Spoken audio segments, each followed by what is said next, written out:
पहला तीमुथियुस 6 के 3 से 10 तक लिखा है, यदि कोई और ही प्रकार का उपदेश देता है और खरी बातों को अर्थात हमारे प्रभु यीशु मसीह की बातों को और उस उपदेश को नहीं मानता जो भक्ति के अनुसार है, मतलब कोई उपदेश देता है, मतलब खरी उपदेश खरी बातों को उपदेश दो देता है, मतलब बता रहा है वचन, तो मतलब उपदेश को नहीं मानता, मतलब जो खरी बातें हैं, मतलब सिंपल में समझा जाए खरी जो उपदेश हैं परमेश्वर यीशु मसीह के उपदेश, मतलब पवित्र बाइबल के अनुसार जो बता रहा है, जो खरी बातें हैं, खरी उपदेश हैं, परमेश्वर यीशु मसीह की खरी बातें खरी उपदेश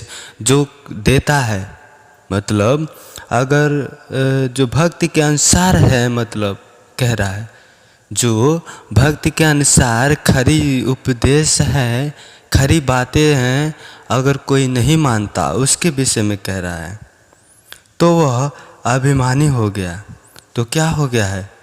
जो खरी बातें खरी उपदेश है यीशु मसीह का, और उस उपदेश का अनुसार जो बातें कर रहा है, जो भक्त के अनुसार है, उपदेश तो दे रहा है, अगर कोई उसे नहीं मानता, मतलब कोई नहीं मान रहा है, तो क्या हो गया? अपमानी हो गया है, मतलब वो अपमानी हो गया। अपमानी मतलब अपमान हो गया है, मतलब अमान्य है उसका वो, मतलब विधि का जो उपदेश दे रहा है, जो भक्ति का अनुसार नियम है, मतलब उसको मान नहीं रहा है, विश्वास नहीं कर रहा है, मतलब भरोसा नहीं कर रहा, वो इसलिए कह रहा अभिमानी हो गया है।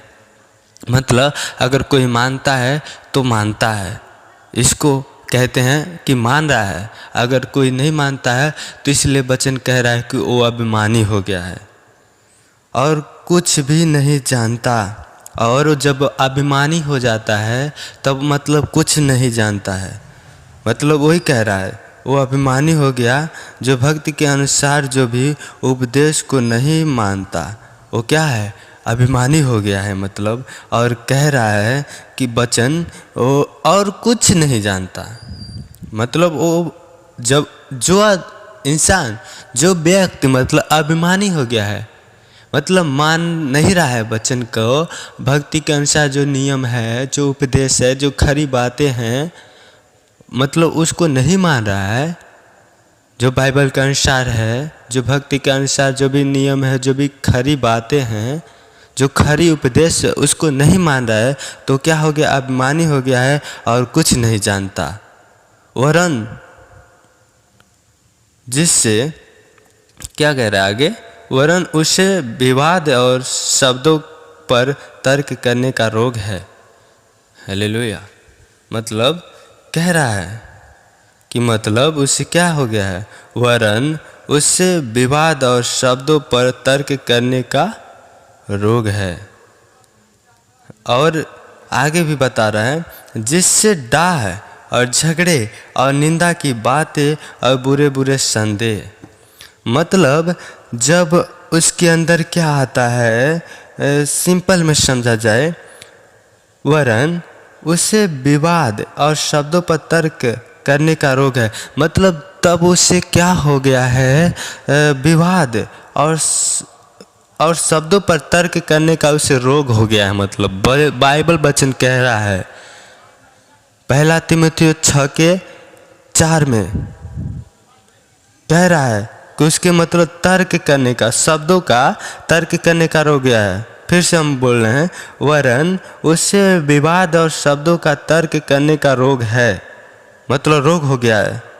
विवाद और शब्दों पर तर्क करने का रोग हो गया है, जिससे डाह और झगड़े और निंदा की बातें और बुरे बुरे संदेह है। मतलब ये हुआ है, मतलब सिंपल में कहा जाए, जिससे डाह उत्पन्न हुआ है और झगड़े उत्पन्न होता है और निंदा की बातें उत्पन्न होती है और बुरे बुरे संदेह आता है, मतलब बुरे बुरे विचार आता है, ये हुआ है। और उन मनुष्यों में व्यर्थ रगड़े झगड़े उत्पन्न होते हैं। और उन मनुष्यों में जब क्या जिससे डाह और झगड़े और निंदा की बातें और बुरे बुरे संदेह आता है, और उन मनुष्यों में व्यर्थ रगड़े और झगड़े उत्पन्न होते हैं। तब उस मनुष्यों में व्यर्थ रगड़े और झगड़े उत्पन्न होते हैं। मतलब जो भी रगड़े और झगड़े होते हैं वो सब कुछ व्यर्थ है, कुछ भी उससे लाभ नहीं है। मतलब उस पर कुछ भी लाभ नहीं होता है, सब हानिकारक है। मतलब अपने शारीरिक देह के लिए हानि है। उसमें कुछ मतलब समझा जाए सिंपल में तो कुछ फायदा नहीं है, नुकसान ही है, व्यर्थ है। इसलिए कह रहा है वचन, रगड़े और झगड़े उत्पन्न होते हैं जिनकी बुद्धि बिगड़ गई है। ये सब क्या है? व्यर्थ है, उनकी बुद्धि भी बिगड़ गई है।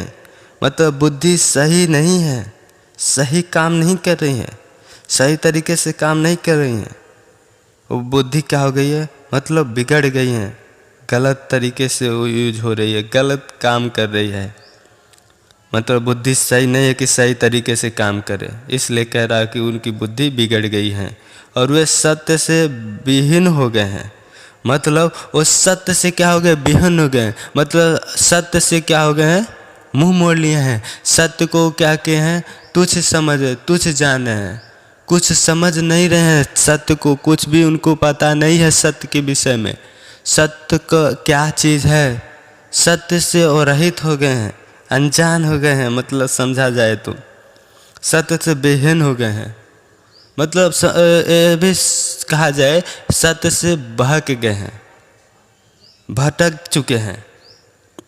जो समझते हैं कि भक्ति कमाई का द्वार है, और मतलब वो ये समझते हैं कि भक्ति कमाई का द्वार है। मतलब क्या भक्ति? जो हम परमेश्वर की आराधना सच्चे दिल से और मतलब हृदय से और आत्मा सच्चाई से हम करते हैं, जो भी भक्ति करते हैं आत्मा और सच्चाई से, इसलिए मतलब वो समझते हैं जिनकी बुद्धि बिगड़ गई है, सत्य से बेहीन हो गए हैं, और जो वो सोचते हैं कि समझते हैं कि भक्ति कमाई का द्वार है।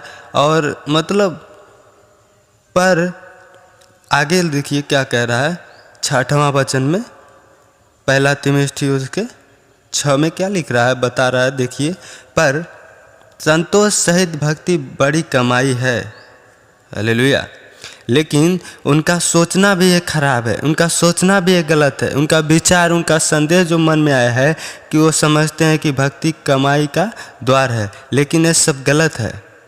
और बता रहा है आगे, पर संतोष सहित भक्ति बड़ी कमाई है। जो मतलब संतोष रख के हर एक बातों में, हर एक कामों में, हर एक चीज़ों में जो संतोष रख के मतलब कमाई करता है। कौन सी की कमाई कर रहा है? बता रहा है संतोष सहित भक्ति बड़ी कमाई है। मतलब अगर संतोष सहित हम भक्ति कर रहे हैं, जो मतलब आराधना और प्रार्थना सच्चे दिल से, आत्मा से और सच्चाई से, वो कह रहा है इसके विषय में संतोष सहित भक्ति बड़ी कमाई है। मतलब भक्ति जो है संतोष सहित बड़ी कमाई है, छोटी कमाई नहीं है। मतलब ये कह रहा है। इसलिए प्रियो, ये मत समझो कि क्या मतलब भक्ति क्या है, मतलब कमाई का द्वार है, ऐसा कुछ ना समझे मेरे प्रियो। आगे वचन आप समझ जाएं कि संतोष सहित भक्ति बड़ी कमाई है। मतलब ये बातों को समझ लें कि संतोष सहित भक्ति क्या है, बड़ी कमाई है, छोटी नहीं। मतलब बड़ी कमाई है। और 7वां में देखिए 1 तीमुथियुस 7 में, क्योंकि न हम जगत में कुछ लाए हैं और न कुछ ले जा सकते हैं। इसलिए प्रियो, इस बातों को भी समझो, क्योंकि हम न जगत में कुछ लेके आए हैं और न कुछ ले जा सकते हैं। मतलब जब हम लोग जगत में आए थे, क्या कुछ लेके आए थे? क्या लेके आए थे? कुछ नहीं लेके आए थे। नंगे आए थे, नंगे जाएंगे एक दिन, पता है सभी लोग को भी। तो इसलिए कह रहा है वचन, क्योंकि न हम जगत में कुछ लाए हैं और न कुछ ले जा सकते हैं। मतलब न कुछ लाए हैं, न जब हम जाएंगे अंत के समय में तो कुछ ले जा भी नहीं सकते हैं, न ले जाएंगे, न कुछ लेके आए हैं, न लेके जा सकते हैं। पहला तीमुथियुस फिर उसी में देखिए 6:8 में आगे क्या कह रहा है, यदि हमारे पास खाने और पहनने को हो तो इन्हीं पर संतोष करना चाहिए। अगर जो भी कुछ है हमारे पास खाने या पहनने का, मतलब जो भी जैसा भी है, क्या करें, उसी में संतोष रहे, संतोष करें, उसी में धीरज धरें, उसी में सब कुछ सहनशीलता अपने अंदर बनाए रहें। मतलब इसलिए कह रहा है यदि हमारे पास खाने और पहनने को कुछ हो तो इन्हीं पर संतोष करना चाहिए। हालेलुया। ऐसा अवश्य है कि सबको जो भी खाने पीने को चीज़ें वस्तुएं हैं उन्हीं में संतोष करना चाहिए, धीरज रखना चाहिए, शांतिलता अपने अंदर होना चाहिए, सारे चीज़ों को सहने के लिए क्षमता होना चाहिए। मतलब इसलिए कह रहा है जो हमारे पास खाने पीने की जो भी वस्तु है, जितना है या थोड़ा है, जैसा भी है, मतलब ऐसे मत कहें मेरे पास इतना नहीं है, उतना नहीं है, ज़्यादा नहीं है, थोड़ा है, ऐसा है, वैसा है, कुछ खराब है, बेकार है, कुछ ऐसा मत भी सोचें। जो है वो सही है और उसको मतलब अपने अंदर संतुष्टि बनाएं, उसको उसी में हम लोग अपने अंदर सहनशीलता रखें, अपने अंदर क्षमता रखें कि हम ये सोचें कि वचन जो कह रहा है यदि हमारे पास खाने और पहनने को कुछ हो तो इन्हीं पर संतोष करना चाहिए। तो हमको अवश्य है कि हमको उन्हीं पर संतोष अवश्य ही करना चाहिए। और पहला तीमुथियुस 6:9 में देखिए क्या कह रहा है, पर जो धनी होना चाहते हैं वे ऐसी शिक्षा और फंदे और बहुत सी व्यर्थ और हानिकारक लालसाओं में फंसते हैं। मतलब जो धनी होना चाहता है, वो सोचता है कि मतलब हम बहुत ज़्यादा धनी हो जाए, बहुत जल्दी धनी हो जाए, खूब धन इकट्ठा कर लें, बहुत बड़ा आदमी बन जाए। ऐसे लोग कितना हमारे घर प्रॉपर्टी हो जाए, कितना हमारा बड़ा महल हो जाए, मकान हो जाए, हवेली हो जाए बड़ा, और उसके बाद से हमारा कितना धन दौलत हो जाए, हमारे पास कितना पैसा आ जाए, कितना प्रॉपर्टी आ जाए, कितना घर द्वार खरियान कितना हमारे पास ज़्यादा हो जाए, हम बहुत ज़्यादा धनी हो जाए। इसलिए कह रहा है कि मतलब आगे कह रहा है वे ऐसी परीक्षाओं और फंदे और बहुत सी व्यर्थ और हानिकारक लालसाओं में फंसते हैं। तब वो मतलब ऐसी परीक्षाओं में और व्यर्थ और बहुत सी व्यर्थ, मतलब बहुत जाने जो भी सारे चीज़ें बहुत होती हैं वो बहुत सारे चीज़ें क्या हैं, व्यर्थ हैं, व्यर्थ हैं। इसलिए कह रहा है बहुत सी व्यर्थ और हानिकारक लालसाओं में फंसते हैं। मतलब जो वस्तु जो चीज़ हैं जो व्यर्थ हैं वो बहुत सारे हैं और क्या है, हानिकारक हैं और लालसाओं में फंसते हैं। इन्हीं बहुत सारे व्यर्थ और हानिकारक लालसाओं में क्या होते हैं, फंसते हैं। जैसे क्या, मतलब लोभ लालच, लोभ लाभ में वो क्या करते हैं, फंसते हैं। सिंपल में समझा जाए तो जैसे मतलब गुटखा पान बीड़ी पर क्या लिखा रहता है, तंबाकू जानलेवा है, इसे खाने से कैंसर होता है, शरीर के लिए हानिकारक है, लेकिन तभी भी लोग क्या करते हैं, उसको खाते हैं और उसमें फंसते हैं। उनके शरीर के लिए लाभदायक नहीं, हानिकारक है। ऐसे व्यर्थ मतलब ऐसे बहुत सी सारी व्यर्थ और हानिकारक लालसाओं में फंसते हैं। ऐसे ही फंसते हैं जो मनुष्य को बिगाड़ देती है, और जो क्या करती है, मनुष्य को बिगाड़ देती है और विनाश के समुद्र में डुबा देती है। और विनाश की समुद्र में क्या करती है, मनुष्य को डुबा देती है। क्योंकि रुपये का लोभ सब प्रकार की बुराइयों की जड़ है, जिसे प्राप्त करने का प्रयत्न करते हुए बहुतों ने विश्वास से भटक, जो मनुष्यों को बिगाड़ देती है और विनाश के समुद्र में डुबा देती है। मतलब ये वचन क्या कह रहा है? जो मनुष्यों को बिगाड़ देती है और विनाश के समुद्र में डुबा देती है, वो मनुष्यों को क्या बिगाड़ देती है? मतलब वचन बता रहा है, मतलब जो बुरे संगति होती है, बुरे लोग होते हैं, बुरे आचरण के होते हैं और बुरे संगति होती है उनकी, जो पाप में जीते हैं, पाप में जीवन बिताते हैं, पाप में चलते हैं, बुरे काम करते हैं, मतलब उपद्रव के काम करते हैं, व्यभिचार करते हैं और झगड़ा लड़ाई मारपीट करते हैं, इसी में जीवन बिताते हैं, इसी में चलते हैं और सारे चीज़ है इसमें, नशा भांगा करने वाले, दारू पीने वाले, गुटखा खाने वाले, ये सब जो हैं क्या है? बुरे समाज हैं, बुरे संगति है, बुरे लोग हैं। तो इसलिए ये वचन कह रहा है जो मनुष्यों को क्या करती है? बिगाड़ देती है और विनाश के समुद्र में डुबा देती है। और विनाश के समुद्र क्या है?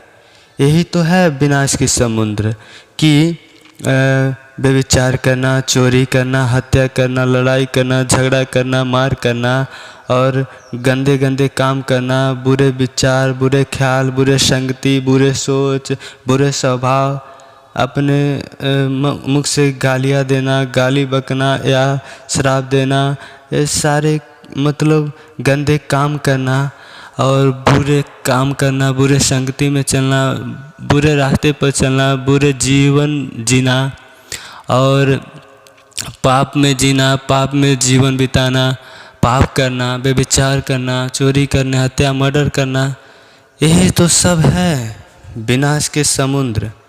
इसी में क्या कह रहा है वचन कि विनाश के समुद्र में डुबा देती है। और आगे देखेंगे हम पहला तीमुथियुस 6:10 में क्या कह रहा है, क्योंकि रुपये का लोभ सब प्रकार की बुराइयों की जड़ है। और यहाँ कह रहा है रुपये का लोभ, जो रुपये का लोभ आता है अंदर, क्या आता है? लोभ, लालच आता है। मतलब लोभ लालच जो आता है रुपये का, वो बता रहा है सब प्रकार की बुराइयों का क्या है? जड़ है। जब हमारे अंदर रुपये का लोभ आता है, लालच आता है, तब हमारे अंदर सब प्रकार की बुराइयां आता है। वही कह रहा है कि बुराई का जड़ है, ये पैसे ही है, ये सिंपल बता रहा है। रुपये का लोभ सब प्रकार की बुराइयों की क्या है? जड़ है। एकदम साफ साफ बता रहा है, साफ लिखा हुआ है, रुपये ही है, रुपये का लोभ ही है जो सब प्रकार का बुराइयों का जड़ है। बुराइयां रुपये के लोभ से ही आता है। जब अंदर रुपये का लोभ आता है, मन में, दिमाग के अंदर, भीतर जब समाता है, तब अंदर बुराइयां आता है। वही कह रहा है कि रुपया जो है ये क्या है? सब प्रकार की बुराइयों का जड़ है। मतलब बुराई करने का जड़, यानी जड़ क्या है? शुरुआत। बुराई का जड़ वहीं से शुरुआत होती है, वहीं से स्टार्ट होती है, वहीं से चालू होती है।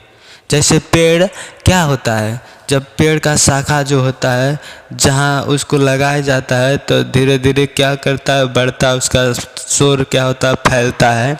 वैसे यहीं से बुराइयाँ स्टार्ट होती हैं। जो जब लोभ आता है, क्या चीज़ का? रुपये पैसे का जब लोभ आता है तो सब प्रकार की बुराइयाँ उत्पन्न होता है, बुराइयाँ आता है अंदर। यही है वचन कह रहा है साहब कि सब प्रकार की बुराइयों का जड़ है क्या है? रुपये का लोभ, रुपये का लालसा, रुपये का लालच करना, तभी उत्पन्न होता है हमारे जीवन में, हमारे अंदर आता है बुराइयाँ, हर प्रकार की बुराइयाँ आती है। मतलब रुपये कमाने के लिए, रुपये को प्राप्त करने के लिए, रुपये को मतलब ज़्यादा से ज़्यादा अपने पास में हासिल करने के लिए रुपये को लोभ लालच के पूरा करने के लिए क्या होता है? क्या क्या लोग करते हैं? रुपया ऐसा चीज़ है, सिंपल में हम आप लोग को भाई बता रहे हैं कि मतलब ऐसा क्या नहीं करना पड़ता है, क्या ना करा देता है रुपया पैसा। लोभ लालच में आके स्वार्थपन में जीवन बिताने लगते हैं, वही तब गंदे गंदे काम करते हैं। क्या करते हैं? चोरी भी करते हैं, व्यभिचार करते हैं, बुराई करते हैं, गलत काम करते हैं, व्यभिचार करते हैं। रुपये से ही आता है। हत्या करना, मर्डर करना, चोरी करना, डकैती करना, झूठ बोलना, गलत काम करना, व्यभिचार करना, हत्या, मर्डर, तब यहीं से होता है। यही सब क्या है? बुराइयों का जड़ है और विनाश की समुद्र है। हालेलुया। और मतलब ये सब क्या है? रुपए का लोभ का सब प्रकार की क्या तब उत्पन्न हुआ? बुराइयाँ उत्पन्न हुआ। रुपया इसलिए कह रहा है, रुपये का लोभ सब प्रकार की बुराइयों का जड़ है। तो सच में बुराइयाँ यही से स्टार्ट हुआ, बुराइयाँ का जड़ यही से शुरू हुआ। तो इसलिए कह रहा है रुपये का लोभ सब प्रकार का बुराइयों का जड़ है। तभी आता है हमारे अंदर बुराइयाँ, अब बुराइयाँ उत्पन्न होता है। यही से होता है भाई लोग, मेरे बहनों, प्रिय लोगों। सच में रुपया, लोभ, पैसा का लोभ, लालच करना होता है जब, तो बुराइयों का उत्पन्न करना होता है। बुराइयों का जड़ तभी सच में उत्पन्न होता है। जिसे प्राप्त करने का प्रयत्न करते हुए बहुतों ने विश्वास से भटक कर अपने आप को नाना प्रकार के दुखों से छलनी बना लिया है। मतलब जिस लोभ लालच को, रुपये पैसों को, धन को प्राप्त करने के लिए, मतलब बहुत सारे ऐसे लोग हैं कि मतलब धन को प्राप्त करने के लिए लोग को, मतलब लोभ लालच को अपना पूरा करने के लिए क्या करते हैं? मतलब सोचते हैं कि मैं कितना बड़ा हो जाऊं, कितना धनवान हो जाऊं, मतलब पास कितना प्रॉपर्टी हो जाए, धन हो जाए, दौलत हो जाए, खेत हो जाए, खलिहान हो जाए, और गाड़ी मकान सब कुछ हो जाए, बड़ा महल हो जाए, बड़ा घर हो जाए, द्वार हो जाए, बहुत ज़्यादा खेत हो जाए, बहुत ज़्यादा धन हो जाए, दौलत हो जाए, प्रॉपर्टी हो जाए। तो इसलिए कह रहा है जिसे प्राप्त करने का प्रयत्न करते हुए बहुतों ने क्या किया? विश्वास से भटक कर अपने आप को नाना प्रकार के दुखों से छलनी बना लिया है। इसी को प्राप्त करने के लिए तब क्या करते हैं? विश्वास से भटक जाते हैं और नाना प्रकार के दुखों से पढ़ के दुखों में आ जाते हैं, दुखों में पड़ जाते हैं और अपने आप को क्या करते हैं? नाना प्रकार के दुखों से छलनी बना लेते हैं। यही कह रहा है वचन कि सच में मतलब अब नाना प्रकार की दुखों के छलनी बना लेते हैं। मतलब विश्वास से भटक जाते हैं। किस विश्वास से भटक जाते हैं? प्रभु पर विश्वास न होना, इस पर भटक जाते हैं। प्रभु के बाइबल वचन का पालन न करना, आज्ञा को न मानना, यीशु मसीह पर विश्वास न करना, मतलब अविश्वास जब उनके अंदर आता है। कुछ दिन तो विश्वास करते हैं, उसके बाद भटक जाते हैं। तब क्या आता है? विश्वास से भटक कर अपने आप को नाना प्रकार के दुखों से छलनी बना लिया है। तब यही आता है कि मतलब जब यीशु मसीह पर विश्वास करने से भटकते हैं, तब भटक कर अपने आप को नाना प्रकार से, अनेक प्रकार के, अनेक तरह से दुखों में, पीड़ाओं में, दर्द में, कष्ट में, प्रॉब्लम में, समस्या में, बीमारी में मतलब फंसते हैं। इसी को कह रहा है नाना प्रकार के दुखों से अपने आप को छलनी बना लिया है। मतलब सच में यही है, नाना प्रकार के अपने आप को छलनी बना लिया। क्यों हुआ छलनी? जब प्रभु यीशु मसीह से विश्वास करने से भटक गए, तब हुआ कि दुख आई, परेशानियाँ आई, बीमारियाँ आई, प्रॉब्लम आई, समस्या आई, बहुत सारे विपत्ति आई। तो ही तो है अपने आप को नाना प्रकार के दुखों से छलनी बना लेना। अपने आप को क्या किए? छलनी बना लिए दुखों से, प्रॉब्लम में अपने आप को डाल दिए हैं, परेशानी में, कष्टों में, पीड़ाओं में, दर्दों में, समस्याएं में, विपत्ति में अपने आप को खुद डाल दिए हैं। यही है। क्यों हुआ? जब विश्वास से भटके तब वो अपने आप को छलनी बना लिए हैं। यही कह रहा है। हम मेरे प्रियो भाई बहनों, हम आप लोग से यही कहेंगे कि मतलब आप लोग से गुजारिश यही है कि मैं चाहूँगा कि आप लोग विश्वास से कभी ना भटके। प्रभु आपको आशीष दे। सभी लोगों को जय मसीह।